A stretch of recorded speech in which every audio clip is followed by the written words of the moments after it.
Assalamualaikum warahmatullahi wabarakatuh. Waalaikumsalam. Waalaikumsalam. Kami dari kelompok 3 akan menjelaskan tentang peradaban dunia Islam dan perkembangan iptek. Di sini ada anggota kelompoknya yaitu saya, Reno Pratama. Saya Muhammad Iksan Fakih. Dan saya Alfian Rahman. Oke, materi pertama akan saya jelaskan terlebih dahulu. Jadi, peradaban Islam itu berkembang pesat sejak abad ke-7 Masehi dan mencapai puncak kejayaan pada masa kekhalifahan Abbasiyah, yaitu pada abad 8 sampai dengan 13 Masehi. Nah, masa ini dikenal sebagai Golden Age of Islam, ketika umat Islam mengembangkan ilmu pengetahuan secara luar biasa melalui penerjemahan, penelitian, dan inovasi. Nah, ini peta perluasan peradaban Islam. Ini ketika Nabi Muhammad SAW meninggal, itu Islam mengalami perkembangan yang sangat pesat, yaitu para penerusnya seperti Bani Umayyah dan Bani Abbasiyah melakukan perluasan ilmu pengetahuan ke berbagai daerah-daerah. Jadi perluasan wilayah ini membuat pertukaran budaya, ilmu, teknologi perdagangan semakin cepat. Terus ilmu dari berbagai bangsa seperti Arab, Persia, India, itu ilmuwan itu bekerja sama menghasilkan penemuan baru. Nah, ini faktor dari kemajuan peradaban Islam. Ada yang pertama itu ada stabilitas politik dan ekonomi pada era khalifah. Yang kedua itu perintah agama untuk mencari ilmu, membaca dan menulis. Ini juga ada pada ayat dalam surah Al-Iqra. Yang ketiga ini pusat perdagangan internasional di Baghdad dan Damaskus. Yang terakhir itu asimilasi ilmu dari Yunani, Persia, India yang diterjemahkan lalu dikembangkan. Itu lembaga ilmu pengetahuan pada era keemasan Islam itu ada Baitul Hikmah yang terletak di Baghdad. Ini pusat penerjemahan, perpustakaan terbesar, dan laboratorium yang di mana para cendekiawan juga berkumpul. Cendekiawan dari seluruh dunia juga berkumpul di sini.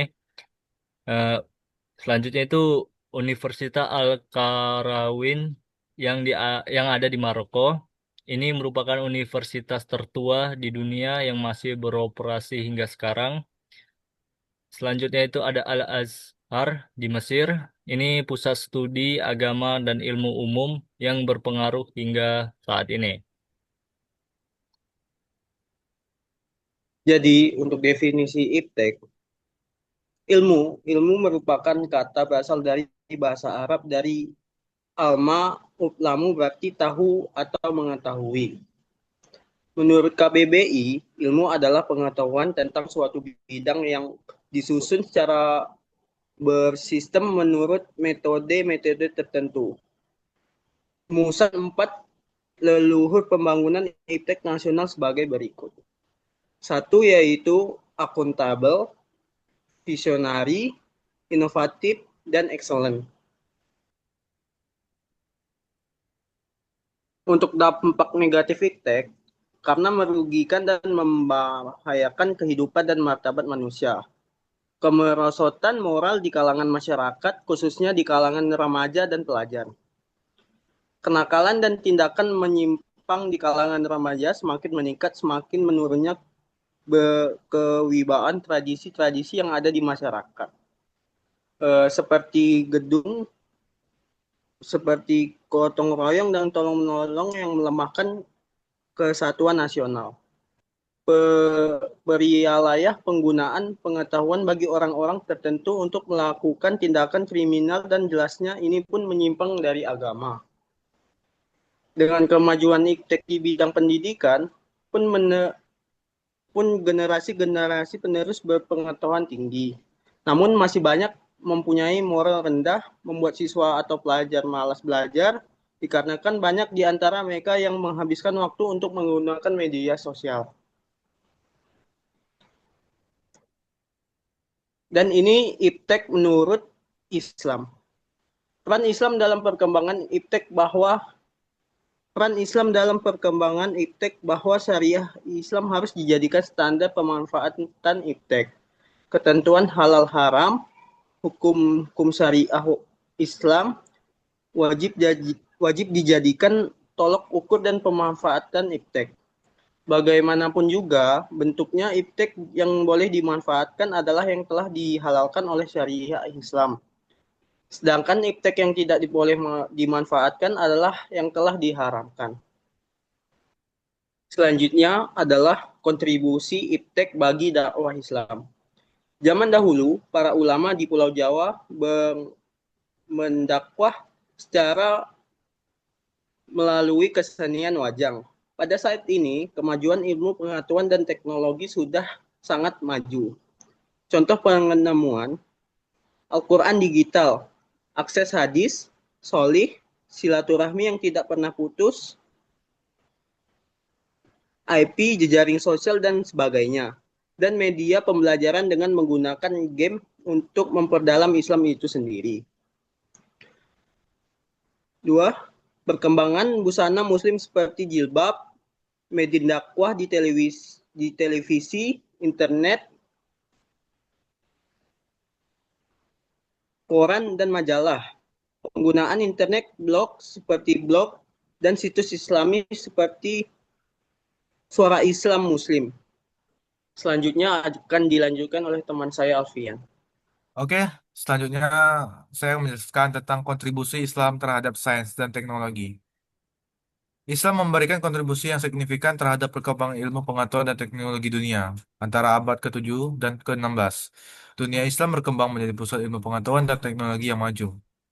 Ada pula kontribusi Islam terhadap sains dan teknologi. Yang pertama, matematika. Islam banyak mengampari penemuan dan bidang matematika. Salah satu karyawannya ada Aljabar oleh karya dari Al-Khawarizmi. Terus yang kedua, astronomi. Cendekiawan Muslim mengembangkan pengetahuan astronomi dengan mengamati pergerakan bintang dan planet, serta menyempurnakan kalender.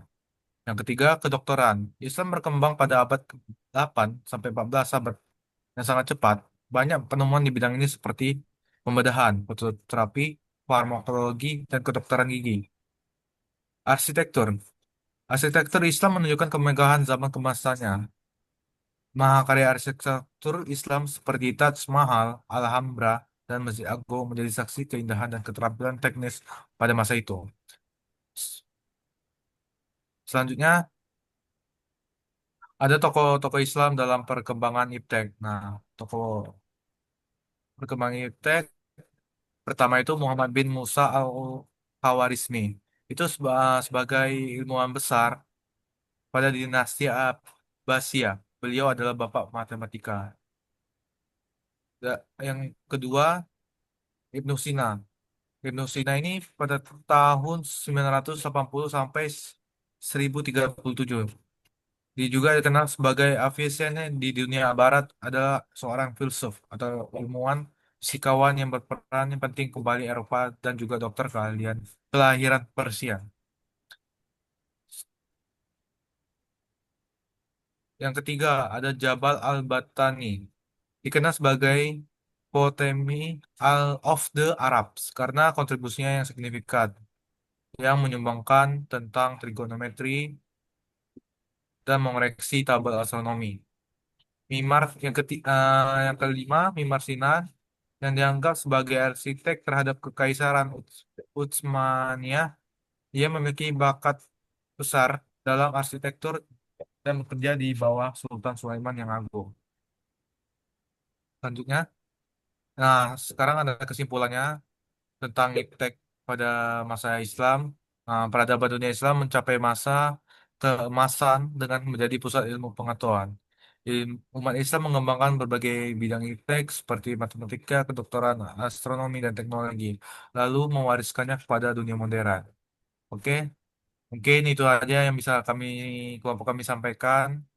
Jika ada kata dan yang tidak mengenakan, tolong dimaafkan. Waalaikumsalam. Assalamualaikum warahmatullahi wabarakatuh. Waalaikumsalam warahmatullahi Waalaikumsalam wabarakatuh. warahmatullahi wabarakatuh.